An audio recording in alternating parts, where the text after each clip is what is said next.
guys, andito tayo ngayon sa Cecilia, Bukupay and Pasalubong dito sa Tagaytay City. So guys, dito mo lang siya matatagpuan ang mga masasarap na pasalubong dito sa Tagaytay, gaya ng mga pili honey, coated nuts, itong peanut spicy, at mga iba't ibang mga delicacy dito sa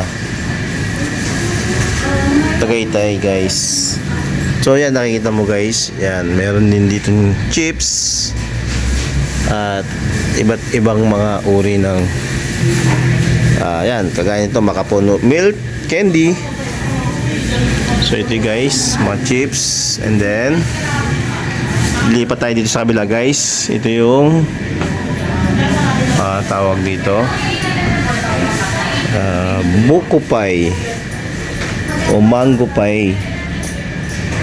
Yan, iba't ibang uri ng pie, basta pie. Yan guys, yan, dito lang yan sa Buko, sa Cecilia Bukupay and Pasalubong.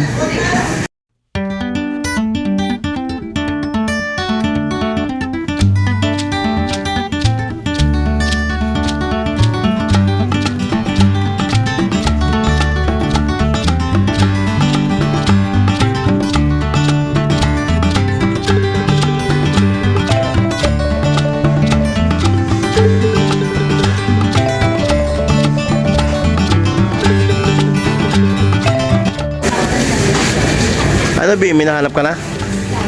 Ano mga yan? Ayan, okay.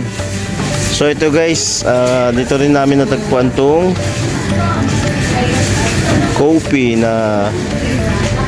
coffee hazelnut na pinabibili sa akin ng aking boss.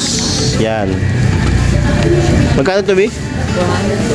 440 to guys, 440. Dito tayo 165. Dito lang, ito yung sa boss ko. Dito lang kami sa 165. Sa mumurahin lang kami guys. Hindi kami mayaman, mayabang lang kami. Partner ko, pili ka lang dyan. Ikaw naman ang magbabayad eh, hindi ako.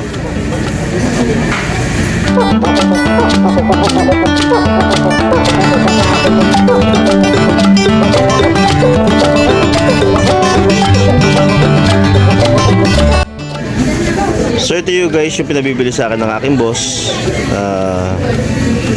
green olive. Kasi sa office namin guys, ito yung tinitimpla namin, coffee hazelnut. Kaya subukan nyo rin to guys, masarap.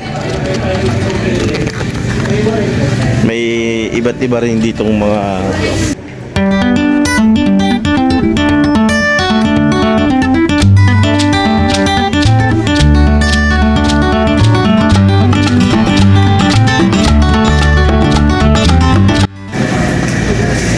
Ano yung in-order mo? Naabot tayo ng 30 minutes. Ube buko pie. So yun guys, ube buko pie. Abutin ng 30 minutes bago namin matikman o may deliver yung order namin guys.